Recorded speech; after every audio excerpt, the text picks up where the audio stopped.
It's 11:59 at Radio Free America, and this is Uncle Sam with music and the truth until dawn. Right now, I got a few words for some of our brothers and sisters in the occupied zone. The chair is against the wall. The chair is against the wall. John has a long mustache. John has a long mustache. It's 12 o'clock, Americans, another day closer to victory. And for all of you out there on or behind the lines, this is your song. Hey, everybody, and welcome to the Daily Gun Show. We come to you live every day for about 90 minutes. We broadcast on YouTube and simulcast over on gunchannels.com, where we watch the comments from everybody watching the show live. One of the reasons the show was started was for its interactivity with the live audience, and we do appreciate everyone that's watching us live and watches later. We also appreciate the feedback, and everyone that's subbed to all the channels. All the chat hosts and content creators over here are really putting in a lot of effort, so make sure you check them out and support them, and check out gunchannels.com. We do have hosts today. We have a long-lost Bob coming in from Canada.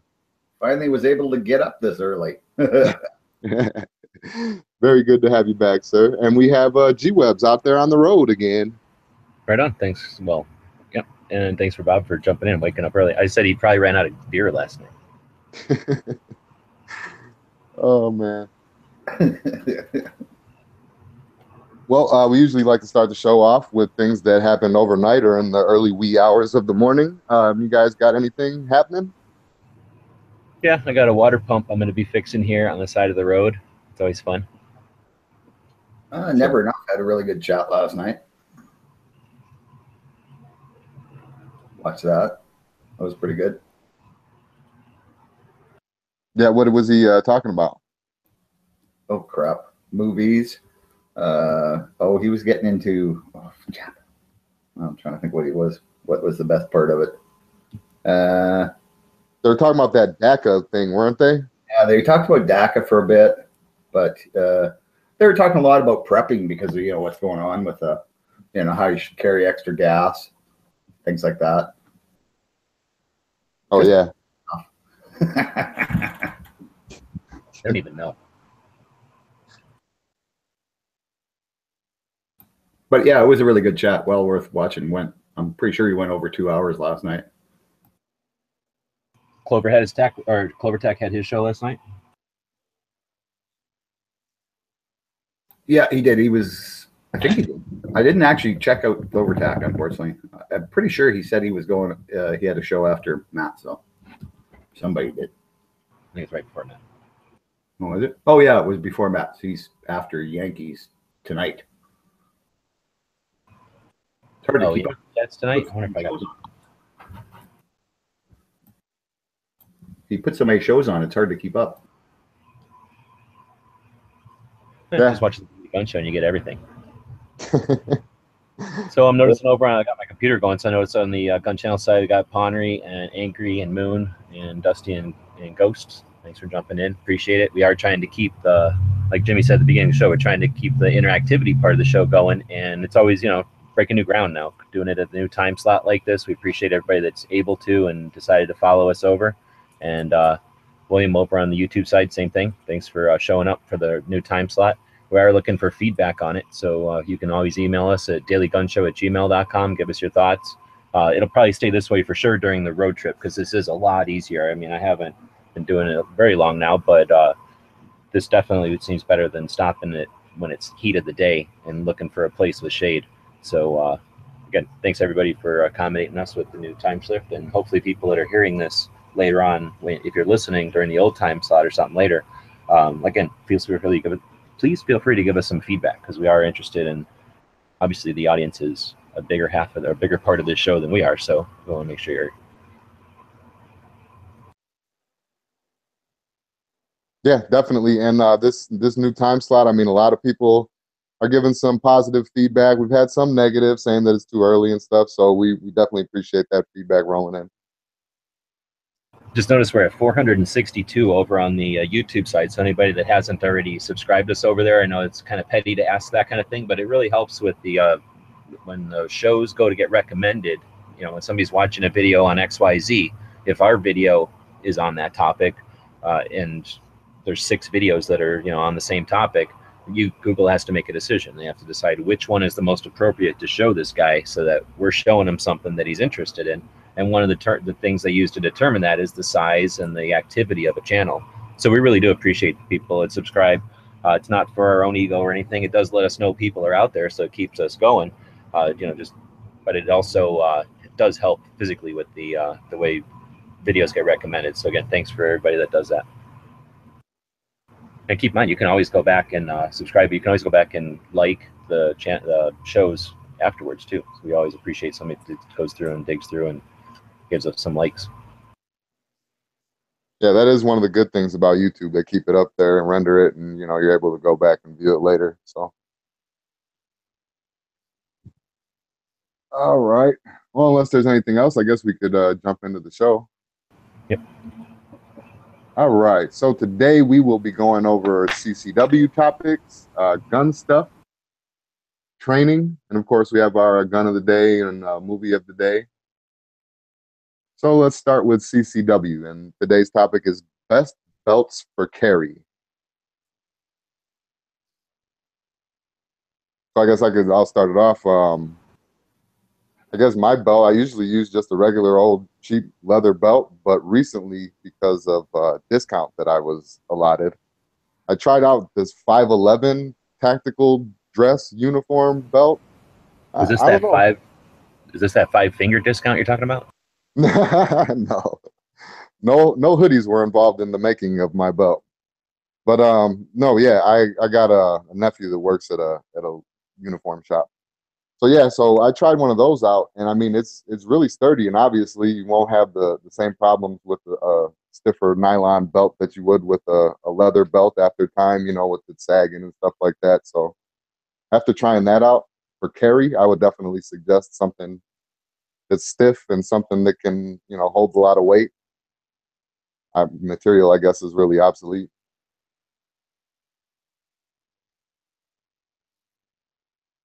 All right, I'm over here clicking on stuff. What material were you talking about? Well, the one I have is nylon. Okay, I'm going to say the same thing.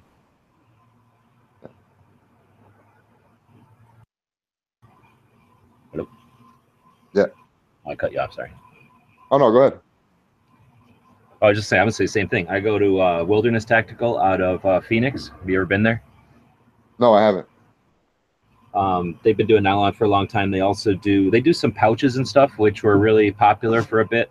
They don't really look like a fanny pack. They look more like a rectangle, like something you'd put an iPad or like a big phone in, or maybe like a notebook or something. So it's not so much a fanny pack as like just a large pouch. And it was made so that you could put a firearm in your CCW and stuff in it. Anyway, they made that, and then they did belts. They've been doing belts for a long time. And then they started doing other things like concealed carry shirts. So shirts with patterns on them that are well made. And anyway, a good company. And again, nylon belts with great buckles. And lots of people have imitated them over the years. And they're just, good warranty and all that. Phoenix. So main USA materials and stuff. That's the one I'd recommend. I like nylon because it doesn't, bow or whatever, like the leather will after a while. Once leather gets wet and stretches a little bit, it starts to curl, I guess. Yeah. At least that's my experience with it. Yeah, well, a cheaper leather will for sure. I like the leather belts. I've got it's a double layer Fisher made out of bull hide, so it's heavy and thick. And I've worn that thing for 10 years, and it's still in great shape. And I just like the leather belt. I like the feel of it, and it stands up really well. So yeah, I prefer, but that's me, traditional, right? That'd be leather. Well, if you're going to go leather, you're talking about getting the really thick leather, but you can also get the double, where they just stitch two sides, and that'll usually be stiffer. Sometimes they even put something in there to stiffen it.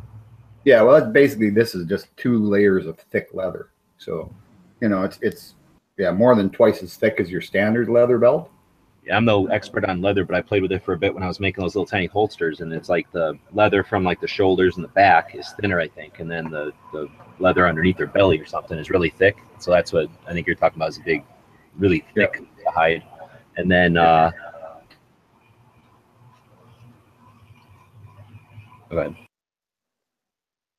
I was going to say this Fisher company is a really old company that's been making belts in the U.S. for probably 100 years. So, support an old company that's been doing quality stuff since they started, and it's leather, so it's proper. Only one problem. Well, I said earlier I had a problem with a couple leather belts after time, kind of wearing out. But another problem that I would have with leather is that some of them are too thick for some of the holsters that I have. If you get a good quality leather belt, like you were saying, it's going to probably be thicker, and some holsters won't fit over it. Like I have a couple holsters that I think they can only take up to like 1.25 inch thickness or something like that. Oh, okay. So we're saying thickness or wideness, because I'm thinking a lot of times too, the leather ends up being kind of a narrower belt. I like my nylon because it's fills up the belt loop top to bottom. Is that what you're talking about? Like height or width or whatever? Oh, well, now that you bring that up, both, but I'm talking about the actual thickness of the belt. Okay, like so when it's usually holsters made for nylon, so it's gonna be fairly, whatever, like an envelope, and then this big fat leather belt comes in, you gotta like scrape it through there. Right. Yeah.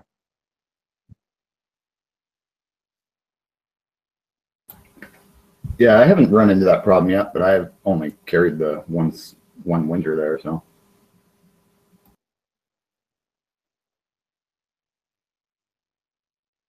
But yeah, this belt, the one problem with it is some pants, it's too wide, as in top to bottom, for some belt loops. Fits jeans perfectly.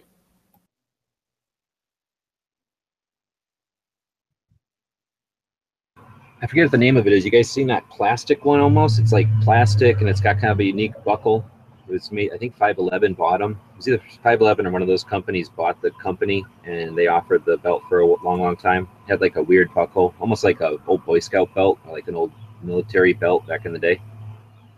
But like the modern equivalent of it, made out of like some kind of rubbery, like almost what you'd make like a belt out of an automobile out of or something, like a really thick rubbery, strong rubbery. I shouldn't say not thick so much as strong. Anyway, it must have fibers in it or something. But anyway, I never had one. I never couldn't wrap my head around the idea of carrying something with such a weak looking buckle. Yeah, buckle is something that I look at too. Like I like that, like you were saying, that old like the Boy Scout kind, but the one that actually will like lock in. I like something like sturdy. I look at those because I had a couple belts before, the ones that'll just like have a male and a female in that you click together. I definitely don't like those anymore, especially after I've had a couple break on me. So a buckle is definitely something kind of important to look into, I would say. Yeah, like nice traditional buckle. It's got, the spike goes through the hole in the middle, and yeah, that too. Yeah, and something nice and strong. Yeah.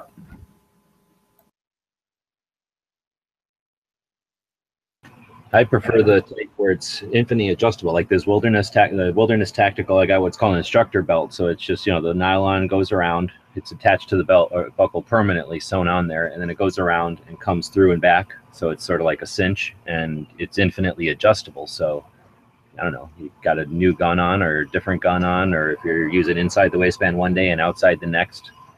I mean, it works with holes too, but this way you got it infinitely adjustable. Yeah, for when you put on that extra couple of pounds because you've had the extra chocolate cake or something. And is there really extra chocolate cake? And is that really, can that happen? Extra chocolate cake? Yeah, there's no such thing as extra when it comes to chocolate cake. But hey, G, is that belt you're talking about? Is that SOE or whatever? No, it's the Wilderness Tactical is the name of the company. And it's called an instructor belt. At least that's what they call it, is an instructor belt.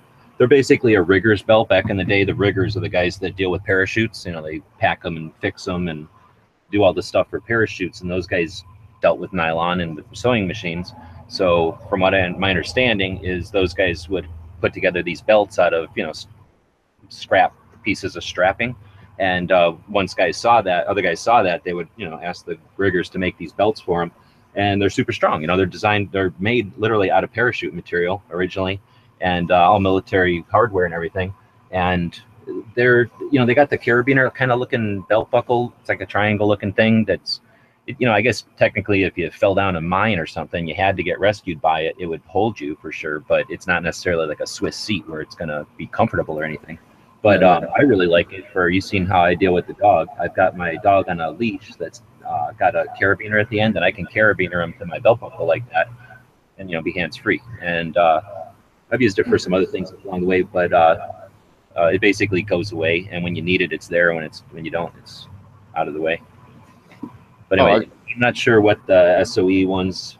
No, SOE is all about that Cobra buckle, and I've never been into that Cobra buckle, just because I'm a fat guy. So, like Bob says, you go up and down all the time, or in and out, or whatever the hell it would be, and you'd have to. I mean, those things are infinitely adjustable, from what I understand. But then I just also don't want my tactical gut jabbing into metal.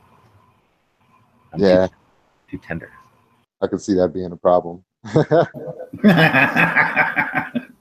Bird.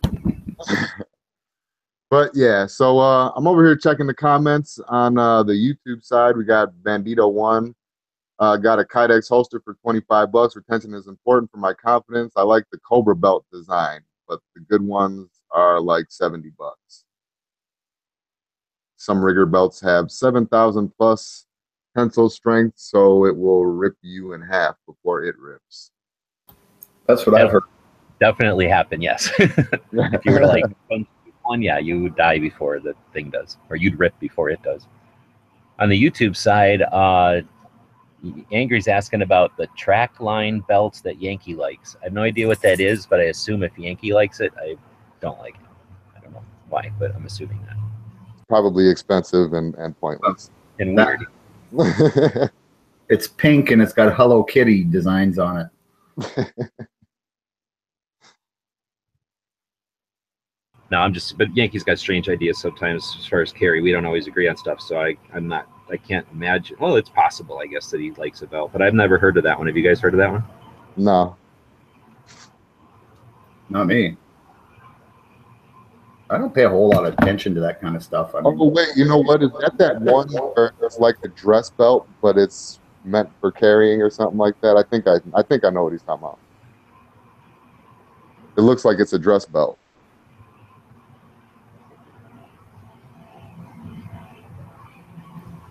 Yeah, I'd be the same way. What do I need a dress belt for? That would imply I have fancy clothes or something. And how about the nice wide Western ones with lots of engraving and the big giant belt buckle that protects your, your center of belly there? It looks like a garbage. I've never been into that kind of belt. What about you guys? Nah. I wore one when I was younger. They are kind of a pain in the ass. But the leather on them's good usually. I don't know. I mean, I never carried when I was a little kid or nothing, but I tell you, I hated belts. I just always hated the belts with the holes in them. So as soon as I was in Scouts and got that kind, what I'm talking about, that's like canvas or something. It's got that like really cheap folded metal belt buckle with like a bar in it, so you kind of go back and forth, frictions it. Kind of ditty, but I just love the idea that those things were infinitely adjustable, right? And then I was in a thing called Civil Air Patrol. It's the Air Force Auxiliary for kids, like junior ROTC is for the Army.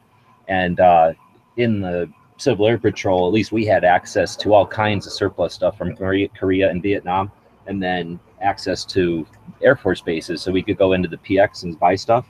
And at some point along the line, I found the Air Force version of what we're talking about, the Boy Scout belt. It's the same belt buckle. It was a little stronger, probably. It doesn't have Boy Scout emblem on it, but the belt itself was elastic, and that was sweet because then basically it's infinitely adjustable, and you can also, it's better because it's elastic. So it didn't last forever. It would last about a year or so, and the elastic would crap out. But I really like those. They're worthless for carrying a gun, though.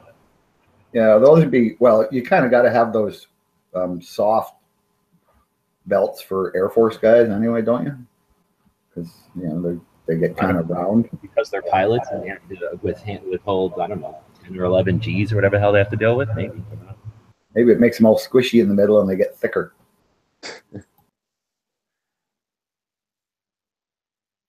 Angry was asking, what about the NAA belt buckle? And I think those are kind of cool, but I don't know. I don't think I would probably ever wear one.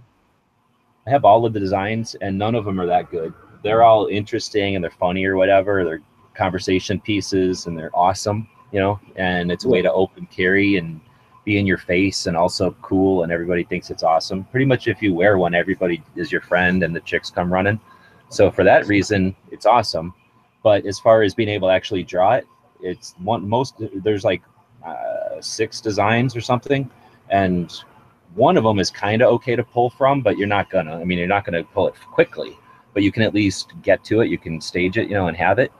The other ones are super complicated, like stupid jewelry and stuff, and you have to like almost take the belt off to fiddle with it, you know, depending on, I guess somebody could get real familiar with it, but they're a complicated little goofy, again, they're more for decoration, but I think the concept's cool. And we're talking NAAs, which aren't toys. I mean, they look small and everything, but they're well made. So I don't know about that. It's something that I imagine comes from what Bob's talking about, the guys that like really big ornate belt buckles, and somebody just thought it would be awesome to merge them.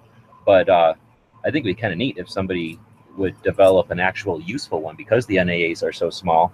I've seen some really neat ones. We could probably talk about the tools and stuff that people put into belt buckles now. I've seen some screwdrivers and some sockets, like those universal socket kind of shapes that people put into their belt buckles. And I kind of like that idea. Have you guys seen the one belt buckle where it has like a curved knife, like the knife will curve with your body, and it's in the actual buckle part? It's like plastic, and you can pull it out. Oh, from the olden days, the leather belt, and it would be like the executive letter opener belt or whatever. Yeah, but they're coming out with new ones now that are nylon belts, like plastic clip. Well, I remember one was in the back of the Soldier of Fortune magazines and stuff, but I haven't seen a new version, I don't think. Yeah, I've heard of one, yeah. Yeah, those are pretty cool. So have we solved concealed carry belts? I don't know. I'm pretty confident. Anything else going on in the chats? No. So, yeah, I guess so. So we're set. Leather belts are the only way to go. All right. Never leather. That's right. Hashtag never leather.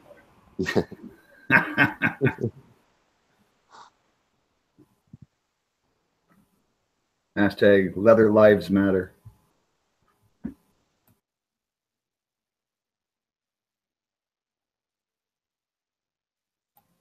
I kind of killed it. Well, with that, usually in our first break, we like to mention somebody over on Gun Channels, or a channel that's putting forth effort in the 2A community. Do you got anybody off the top of your head that you want to do today? I know we've been doing the Patreon thing usually this week. Oh, yeah, I guess I could do that. Actually, no. Well, yeah, let's do Patreon since I have my computer up. I'm not sure which days I'll have my computer up here. So we're talking about Patreon. So that's a social media platform. It's a funding platform. So it's sort of a hybrid between like a Facebook or something, which, you know, it's less of a Facebook, but it's sort of like a hybrid between like a PayPal and Facebook in a way. It's more for funding, but it's not just a PayPal. There's a point to it, and that is to support content creators on a monthly basis or on a per project basis. If they're writing a comic, maybe per episode, or per issue, or if it's like a podcast, maybe per episode. Anyway, it's a neat platform. I'm sure most people have heard of it. So we support quite a few channels over there because number one, I think it's neat that it really uses the new internet or the new media. It allows audience to determine what they like and empower the people that are creating stuff that they like. And additionally, it's a huge platform. There's 1 million people using it. There's only 50,000 people creating content on there, but there's 1 million people using it as a way to view content and to support content.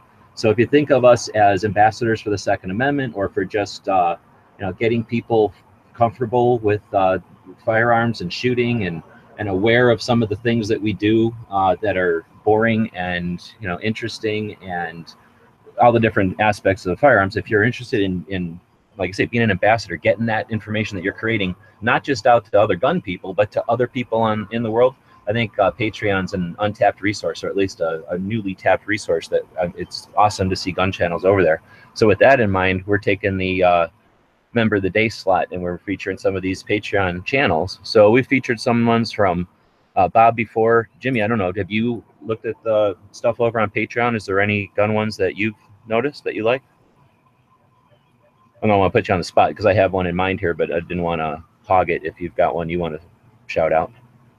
Pretty much all the ones that I'm really super familiar with, we've kind of mentioned, like In Range, and then Ian, and that Nigel guy. I'm getting into his channel now, and that's something that I never knew about. So this thing is really like, I'm really glad you're doing this because it's opening me up to new channels and stuff. Right on. And that's, again, what these platforms are all about is, social media. I can't even link on our own thing. I guess I'm signed on with the long one. Here, if I'm going to throw you the link, if you would throw this on the YouTube side. So this is a link to one of these channels over there. It's called Freedom Tunes. And I'm not familiar with the guy other than I was looking around at who does gun-related stuff on Patreon. And then when I would find a gun-related channel, I would see who they're supporting. So somebody out there is supporting this guy, and I looked at it. And what it is a guy making animated cartoons, and they're they're usually freedom and liberty, but quite a few of them are Second Amendment. And let's see, it looks like he's got 185 patrons, giving him $776 a month, which is awesome. And I like that he is, number one, doing something for the second, number two, doing something creative and different. But three, I also kind of like on Patreon when people show the number of people they're supported by, and then the amount of money. I think that's interesting, and it's letting people know. I personally think it's interesting when I see somebody who's creating content to know what kind of support they're getting. So when I saw that he's only getting $700 a month, I was definitely wanted to support that one. Again, it's creative, it's different, and cartoon. It's almost universally appealing, and it's one of those things that catches your eye. No matter what your age, I think you see a cartoon, you're at least going to take a second glance. Even Bob's icon thing. It's just that, I don't know, the kid in all of us, right? So I like the idea that he's doing it in a format that's going to be appealing to people and comfortable, I guess is the word. So for all those reasons, I'm going to feature Freedom Tunes today. Now, if we're missing some, go over and check them out. Go over and check out stuff on Patreon. And if we're missing stuff on Patreon, please let us know. So one of the things, we get cash from y'all, really, people that are listening. I'm sure if we have Patreon supporters that they're probably listening. So when you're sending us $1 or whatever it is each month, we're taking a portion of that and sending it out to other content creators. I figure if I've got a channel over there on Patreon that's hooked up to gun channels, and it's hooked up to my 160,000 people on YouTube, and it's hooked up to however many people I got on Instagram and everything else, then when they go to my channel on Patreon, I want to make sure that they're finding as many cool gun places as possible. So if you check out gun websites on Patreon and you notice that I'm not subscribed to one of the better gun channels out there, or an interesting unknown gun channel, even better, please let us know, and we'll be happy to support those channels. Again, this is a money thing, but it's also a platform with 1 million people a month paying attention to it. That's a big number. We get, we look at things like Hickok, who I think has 2 million subscribers, and we start to get numb, I think, to how many people 1 million is. I got 160,000 subs. I don't think there's that many stadiums that hold 160,000 people. So when we're talking a platform of 1 million people, that's a pretty big sized town of people that are using this social media platform. There's only 50,000 people creating content. So let's support those, whatever percentage of those 50,000 are doing gun related stuff. Yeah, most assuredly. Yeah, I just subbed to that guy. I hadn't seen him before. So again, like Jimmy was saying, this kind of thing is kind of neat because it puts a spotlight on some YouTube channels and that we maybe haven't seen before or haven't looked at. So yeah, I really like this part of it. Well, good. It's happy. It's a good thing that Bob likes the show. Yeah, we can continue. If we didn't even like our own show, it would be horrible. All right, so we'll head into gun stuff. Guns in everyday life. Where are we going to go with that one? Isn't that just life? For some of us, it is, I think. Are we talking like son of a gun and, let me pull the trigger on that, or I'm being triggered? I mean, we talking that kind of guns in everyday life? Are we talking the media, how they, throw guns around? Or are we talking about something else? I think just, I was looking back at some of the old show topics because I was kind of stumped on that gun stuff one. And I was thinking maybe guns in everyday real life. Like people think that if you're pro 2A or pro gun, that you're a crazy gun nut nowadays, or something, whatever they want to think or throw out there. and how regular people use guns in regular everyday life, or treat guns, or is it something that you just pass by and don't even bother with them, or that kind of thing? Or they're just part of the background to you. Exactly. You're just so used to having them around that you don't even consciously notice them anymore. Yeah, I went to a restaurant in San Antonio and I was waiting for my food, and I'm sitting there, and the guard of maybe like the complex, probably, or there was a hospital next door, so maybe he was a guard at the hospital or something. But he was an armed guard, and he was in there chatting up the girls behind the counter, and he's chatting them up, so he's going back and forth and trying to keep conversation going. So I couldn't help but notice him sitting right there, and he would go around the corner to do something and come back over, and I don't know if he even knew it, but he was, how if you opened carry or in a situation like that where you're wearing a uniform and you've got your gun out, he was doing that pinch where you do that pinch on the mag well to make sure you got your mag in there. And I just thought that was neat. And I'm assuming because of the kind of restaurant it was, people were not gun related people or gun people. So I'm just wondering, when they see that, an armed guy like that with a gun, I know that's reinforcing the whole like authority gets guns and that's cool because they're there and we don't have to have them and other people shouldn't have them kind of thing. And but when he's touching it like that, it caught my eye because I'm like, why is he touching his gun? Oh, okay. And then, but I'm thinking those people in the restaurant, they don't know what he's doing when he's touching his mag, and he's doing it out of reflex. He's not doing it. His mind's double checking on his mag, but he's not aware that he's doing it, right? And I'm just wondering, as I was sitting there thinking there, and now we're talking about it, made me remember that I'm like, what are these people in the restaurant thinking? Why is he touching his gun? Like, I wonder if that's like drawing their attention to the fact that he's got it. And I'm thinking, I don't know, is that a good thing or a bad thing? I don't know. There isn't even a connotation to it. It's just something that happens, I guess. Well, if nobody started throwing their wallets at him, I think it would be okay. Well, no, but he fully uniformed, like security guy type of guy. That was Texas, right? Was that in Texas? Yeah, it was San Antonio. So you're right. Well, even in the goofiest of restaurants, I'm sure it's Texas. You're right. They probably were all armed, or at least a good portion of them were. Yeah.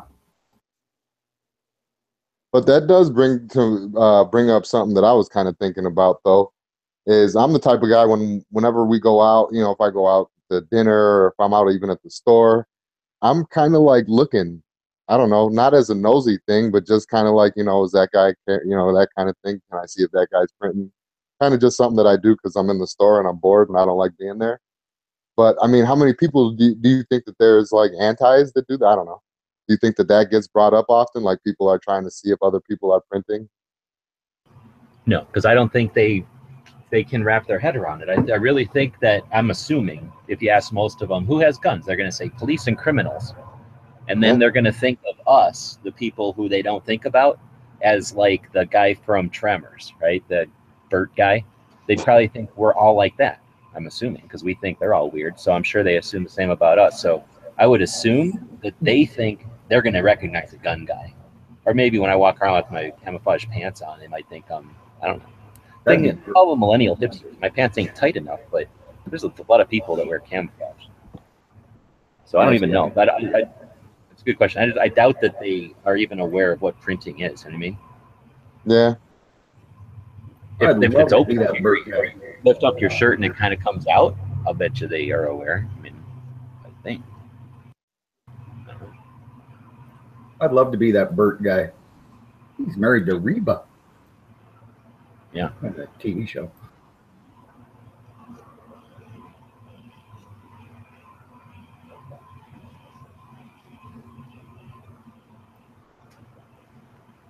Let's see over here. Comments. Did I want what? A Whataburger? No, I'm never gonna eat a fucking Whataburger. Yeah, so Angry saying if it was Massachusetts, there'd be a shit show. But the thing is, he's wearing all of his uniform and stuff. So, yeah, even up here in Canada, they let our security guards carry guns. Some of them. Midnight Range is over on the YouTube side, and he's saying, I think the more crazy things that happen shooting, etc., the more people should accept us as carriers. Hopefully they're thinking, good, there's someone who could fight back just in case. But I don't think that people are think that at all.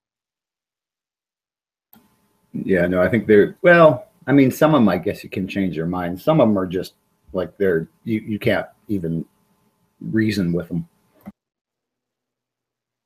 Yeah, they'll just start screaming at you. Yeah, pretty much.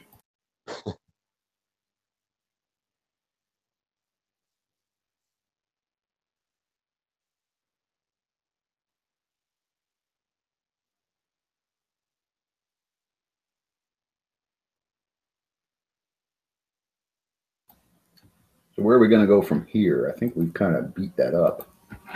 Yeah. Guns in everyday life. Because, I mean, well, for most of us, that's just life for us, right? I mean, you know, I see a gun every day. I handle a gun every day. Yeah, and I'm Canadian, so I mean, that's, you know. So for somebody who actually carries every day, well, you know, that's just part of your dress. Yeah, pretty much. I mean, my holster goes on right before my belt goes on, you know? So, yeah.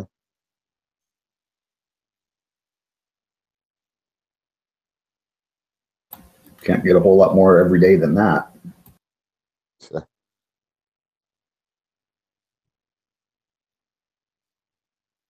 I guess with everyday life, I don't know. I've noticed people carrying less around here. Like I mentioned it earlier today, when I first came about 6 years ago, when I first got out to Arizona, I would drive around and see everybody, you know, walking around, holsters out, shirts tucked in, you know, as open carry could be. What year did you move out here? It was 2010. You know why? What happened in July 30th of 2010? What? They got constitutional carry. Constitutional carry. Oh, yeah, so okay. Carrying open because they didn't want a permit was like, thank you. Just started concealing. Well, now it must have, those people don't even have permits, carrying around guns, and you can't even see the guns. Yeah.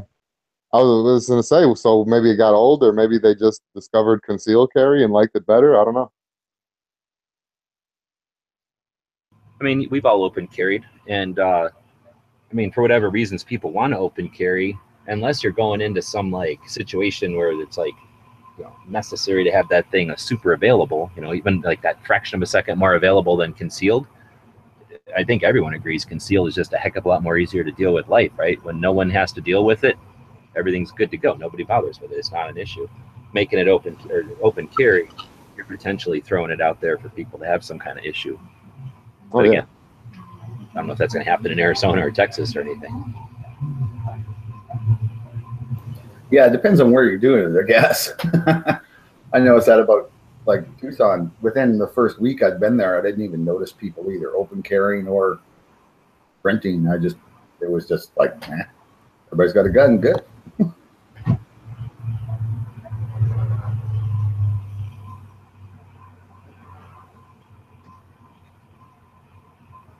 All right. I think we got it. I think I learned to get my car keys out before I lock it all up. I do the same thing.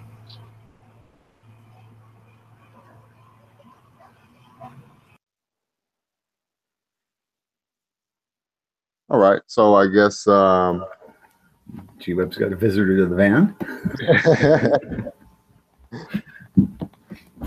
I was just talking to the delivery guy. I'm parked in the parking lot of an O'Reilly, about to change my water pump. So just kind of parked over in the corner. The delivery guy showed up. And just saying hey to him. Well, I guess with that, unless anybody has anything else with guns and every day, move on to the next topic. That sounds good to me.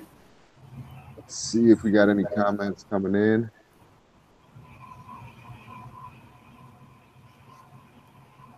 All right, let's move on. Training. Single action shooting. Would you consider that training? Sure. Sure. Well, wait, training or can you train for single action shooting? No, as training. As a substitute for like concealed carry training? No. Well, no, not saying that if you're a single action shooter or something, you're going to be able to clear a house, but would it help with technique, skill, muscle memory, that kind of thing? No, I don't think so. Yeah, sure it would. Number one, it teaches you to put your shots on target as fast as possible. That's all right. That's not. Well, I don't agree. Well, I don't agree that's the ultimate goal. And you look really cool carrying that single action. I'll disagree there too. Well, this topic came up because this discussion has been had a couple of times. I don't know if it's been on the late night chats before or not, but I know in the early chats we've had it, and I kind of feel like it's not it's not a substitute for concealed carry. I mean, anytime you get behind the trigger, I guess it can be considered as practice, but training, no. Because we had the argument too with how fast they shoot, and they could shoot from the hip and all that. But yeah, I feel like it's two different beasts. Well, unless you're one of those people that just is going to carry an old cowboy gun, you know, like open carry a cowboy gun, because that's what you want to do and you're comfortable with it and you can shoot it pretty good. Why not? To say most gunfights never need more than 3 rounds. Yeah. Worked in the 1880s. Yeah, that's true. Reload might be a little bit of a problem. Like I said, though, man, those single action shooters are pretty quick. Yeah, get yourself a Schofield.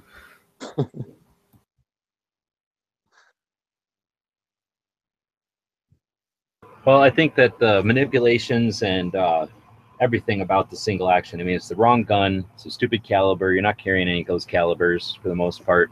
They're weak rounds, so you're not getting any kind of feedback from recoil or anything, correct? You're shooting a single action gun. So, I mean, technically you're legally able to carry a single action revolver, but anyway, that's very few people are going to do that. So it's not helping you with any kind of manipulations. You don't aim from the hip in real life. So that's not helping nothing. And I don't agree with Bob at all about being fast. Being fast is great, but you get good, and then if you get better, you're faster at being good. But you get accurate shots. You just have to be the first accurate shot. You don't have to be the first shot. In fact, the first shot that goes rogue is a lawsuit, and the second shot that goes rogue is a lawsuit, and there's personal responsibility of the person who projected it. So no, I don't agree with any of that. Shotgun, come on. There's nothing about their shotgun that's useful for anything. And then their lever guns are so tweaked that it's the same thing as like saying, it's like saying one of those race gun type of events is good training. It's like, I guess it would be like saying driving around in a Formula One is good experience for commuter driving or like city driving, like in the respects that you're sitting down and moving a vehicle, but almost every single part of it is different, right? It's completely different. I feel like It essentially breaks down to the same thing, though. You turn left, you turn right, you step on the gas, step on the brake. Same with no, not at all. Because so what if the car operates the same way? It's a completely different car. It's going to run differently. You never run it at different speeds, and you don't turn left and turn right. You swerve right and you swerve left. So that's like saying the actions that you do with a single action is somehow related to what you're going to do with a striker fire or a double action only, or even because you're not carrying that.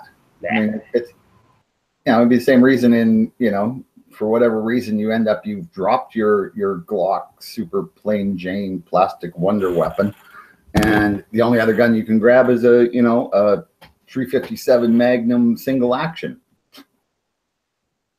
So yeah. Well, all right. Yes, I think you should not be crippled. Don't handicap yourself by never touching a single action gun. Yes, know how to manipulate it, but since that's the rarest of rare possibilities, I wouldn't devote any amount of time actually trying to master it unless it was something you're super interested in. If you're interested in it, go nuts. But like we're talking about training, I don't think it has anything to do. It's like I can't even think of hardly anything less close. I guess you could say the shooting, like the shotgun shooting sports, or maybe like really long range marksmanship, like have nothing to do with carry, but, or, you know, the cowboy might have a little bit more to do with carry than those things, but it would be tough to find something in the shooting sports that's further away from concealed carry. Come to speak of it, even just marksmanship, if you're not into concealed carry or self-protection or nothing, you're just into long-range marksmanship, how does single action shooting help you for that? Or if you're into shotgun shooting, it might help you with that. There might be something there, because they do sometimes shoot quickly, which is basically the same as shooting a moving target sometimes. Well, when they're shooting with the rifles in SAS, I mean, a lot of times the range is getting out there. And even with their pistols, like some of their pistol targets can be out there. But what I would think that you could take as a training thing with the single action shooting is, what if somebody's right in your face, right? You know, you get taught that in concealed carry too, is that you fire from the hip, you jam it basically into them. Single action is going to actually work pretty well for that. And, you know, SAS training, in that you can get that gun out down low, you're used to shooting it down low. Yeah, I can see that being useful.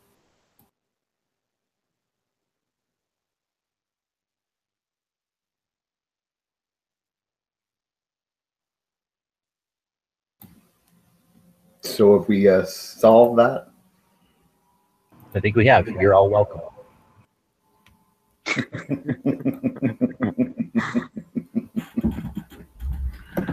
I feel like after some of our segments, you can just hear everyone going, oh, thank you. Like, because we just put stuff to rest. Like, we just make their lives easier. So you're welcome.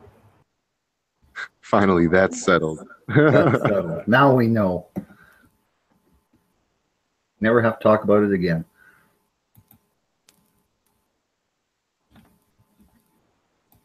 All right, so for the next topic of the show, let's talk about changing a water pump on a Chevy Express 3500 2002 model. Are there any weird aspects to this that I'm going to encounter? Any odd tools I'm going to need? I saw a trick where you pull your belt, and then you go in there and you pull your pulley off of the water pump before you pull the fan, and then you take one of those screws and you put it in the back way, and then that gets jammed up, and then you can knock the fan off easier.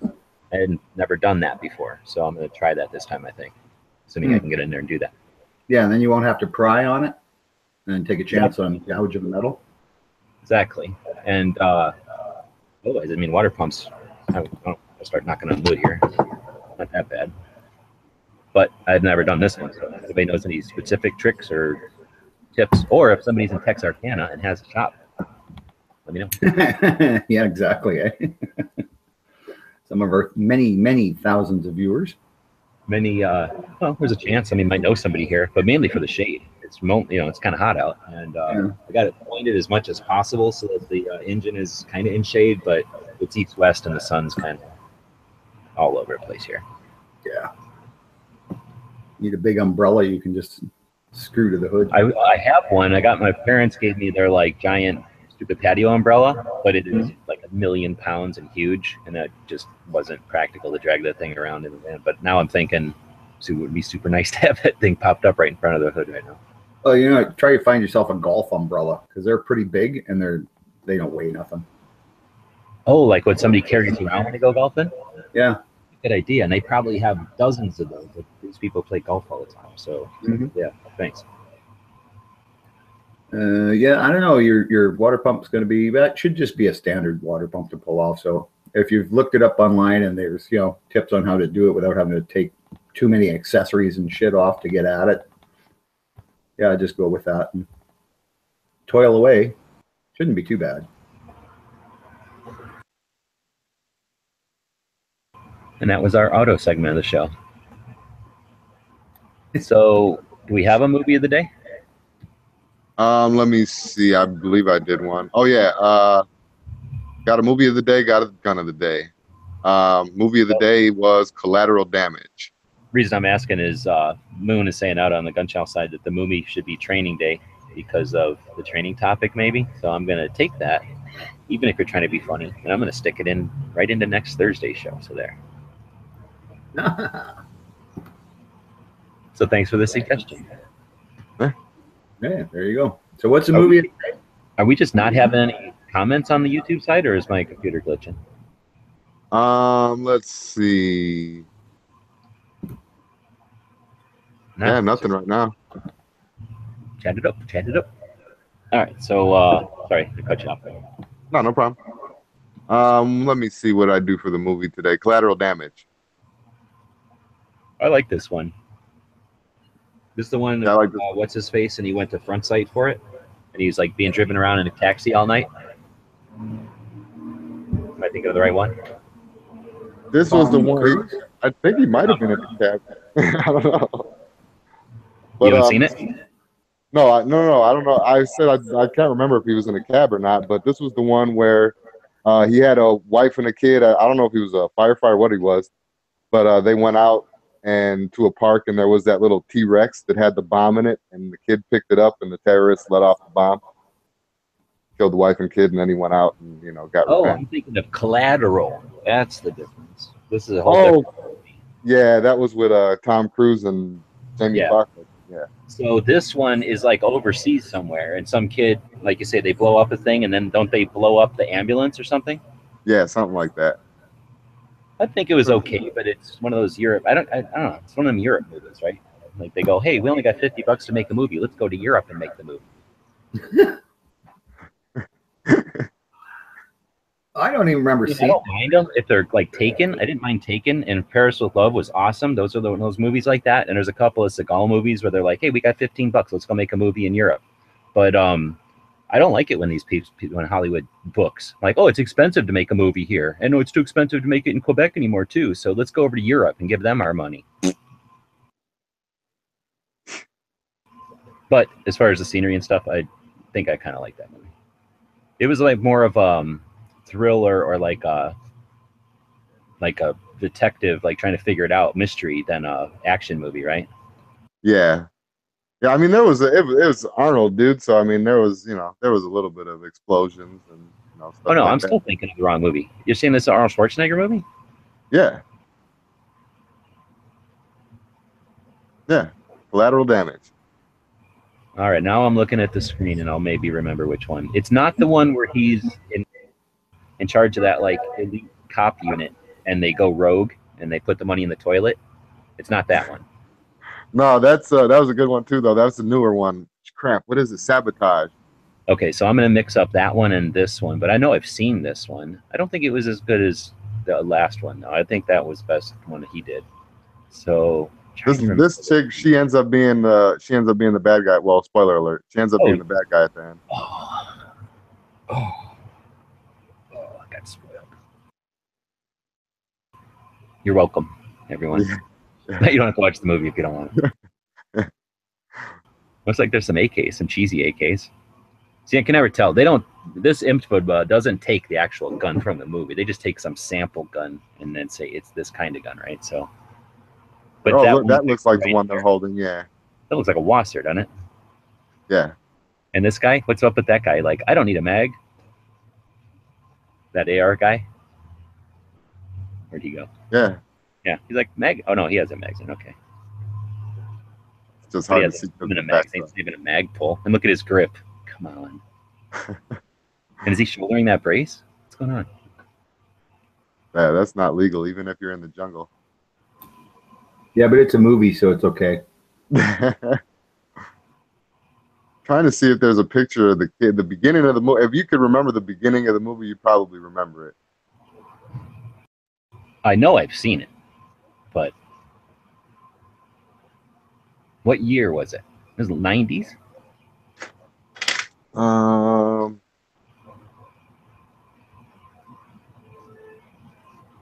I barely remember it. I don't think I remember it. Never. Oh, yeah. So is it, what did you remember? 2001.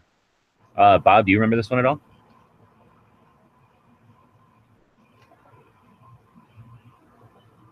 I don't know. Bob left.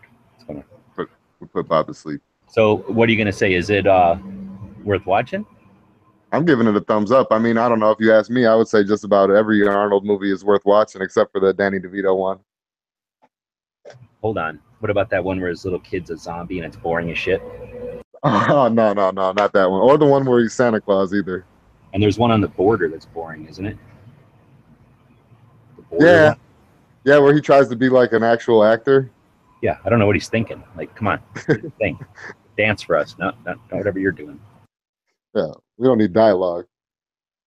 But yeah, I would definitely think it's worth a watch. It's one of those like it's a '90s Arnie movie, dude. Did they make a sequel to this too? No. No, I don't think so. Yeah, I'm not sure. Like you're saying, like, and it's not just Arnold Schwarzenegger movies, but a lot of those movies in the '90s, and it got better after Heat. Maybe I don't know if it was Heat, but somewhere they got better. But like, even you can tell in these pictures, everybody's clothes are clean. Like, oh, let's give these guys uniforms, and they're all like clean. Let's give these guys like this, like all these street people. Everybody's like freshly washed clothes, and like, oh, this guy's a soldier or whatever. He's got a brand new gun and clean clothes. Like that's just so weird. Like it makes the movies hard, distracting sometimes. They're in South America and no pit stains, not one. Yeah, nobody's sweating.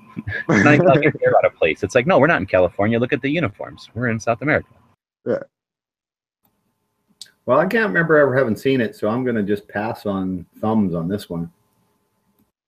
Well, I would give it a thumbs up and say that it's worth a watch. It's not going to be life changing, but worth a watch. Typical Canadian is going to sit on the sidelines and let the Americans do all the work. So I'm going to give it heavy lifting. I'm going to give it a half of a thumb because if I liked it, I'm sure I'd remember it. It's not like Total Recall or something where I'm like, oh yeah. So I'm going to give it half because, like you say, if it's a Arnold Schwarzenegger movie, it's probably decent. And then I think I remember liking it. He has a pretty good ratio of good movies to not good movies. Yeah, it's the ones where he tries to do like drama and stuff, He just, I don't know. But yeah, so that's the movie of the day, Collateral Damage. You know the movie I don't like that he's in is that Conan movie because he looks like such a weakling. Doesn't fit for Conan. And his voice sounds funny.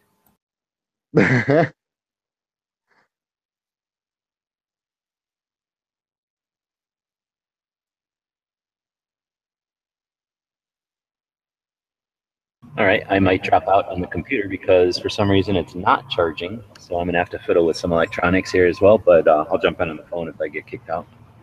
Or if it advertises. No problem. Just moving on real quick to the...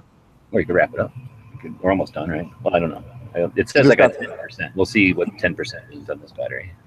I just got the gun of the day and we'll wrap it up. Okay, what's the gun of the day, Jimmy? Reich revolver? Right? Yeah. Yeah, today I figured I couldn't find anything. I was going through my list of like guess that gun and stuff like that, and I couldn't find anything. So, of course, somehow a Nazi gun snuck its way in here. What's the caliber on this thing? 7.5 or something? Or 10.5, so it's saying 41. Oh, well, G-Webs will like that then. Yeah, let me put it on the screen here real quick. Nope, I don't like any Nazi guns. Stupid Nazis. See, I'll screen share real fast. G-Web's the Antifa. There it is. So this is revolver. I didn't know they made revolvers.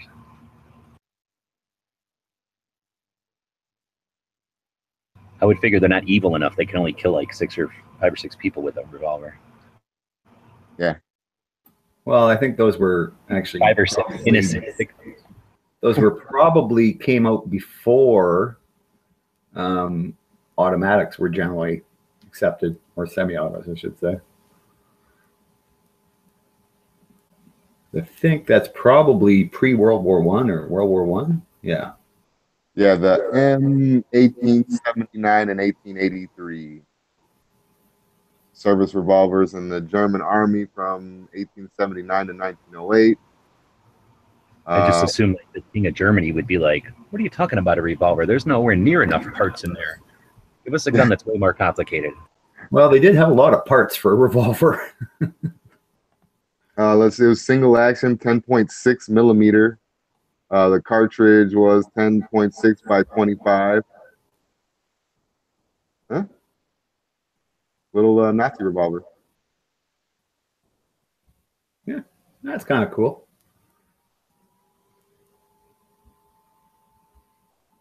It's got a safety on it. Is that what that is? I think so. Yeah. Safety on a single action revolver. See, it's German. Are you sure that's not like to open it or something? Where's the? How do you take it down? Up I'm that assuming. I want to get the other side of it. I'm assuming it has a loading gate. Oh, single action. Well, it Yeah, could but be I might be break wrong. open. No, didn't that one broke open? When you buying one? I thought up above, isn't that same gun, or is that a different gun? Like right above this, or is that one that's broke open? Oh, I thought I saw one that was broke open. No, I think that, yeah, no, that uses the loading gate. Yeah. There it is, right there.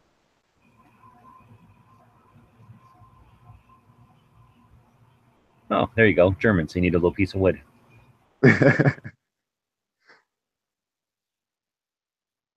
I don't even see that on the gun, so that must come in like a separate pouch somewhere.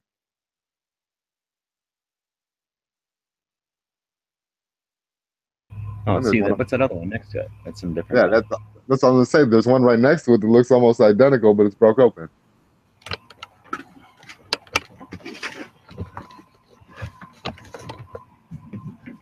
I don't know, but well, that's the gun. Let's see. Yeah, it is. Well, I guess that's about all I got. All right. I got a quote. I don't know, Bob, if you want to do the quote real quick. Sure, I can do that. Here. Oh, just in time for me to figure out I had a blown fuse and fixed it. So, blew a fuse, did you? Nope, 7% remaining. It's still dying. Yeah. I got an issue. All right. Well, let's do this quote then. Before we do that, though, I would like to remind everybody, please like, share, subscribe, and support us on Patreon. Link will be below in the description. Yeah, and I would like to put out a call to check out our gun website's Patreon. Driving around, and we're getting something like $370, I think I just saw, dollars a month. It costs more than that to drive around. So I would appreciate anybody who's interested in seeing somebody drive around, looking at gun shops, showing them off. And a podcast like this, we'll be posting videos and Instagram links and blogs and whatnot, trying to get the word out, trying to help fight gun owner apathy. Every time I go into a gun shop, I'm more and more encouraged to keep doing this. So I really would like to keep doing it. If you're interested in helping out with the project, helping video edit, or any kind of work with production, obviously I'm spending a lot of time just driving, so could use some extra hands with the editing and stuff. If anybody's interested, get with me, gunwebsites@gmail.com. And again, if you're at all interested in seeing something like this happen, an alternative to the trying to sell you stuff every 5 minutes, consider throwing a couple of bucks over at Patreon. Consider sharing that with people. There's like 100 people or something, or whatever it is, over there supporting us now. And there's lots more people out there in the world. So really would appreciate the help with sharing, and hopefully continue to do this and not just accrue massive credit card debt again. Yep. I hear that. All right. So anyway, this one today is by Sun Tzu. I think that's the way to pronounce it. Opportunities multiply as opportunities are seized. I mean, the more you can grab ones, the more new ones will present themselves. So on that note, I want to thank everybody for watching and listening, and I'm glad to be back on this show. I finally was managing to get up in time. So thanks, everybody, and we'll see y'all tomorrow.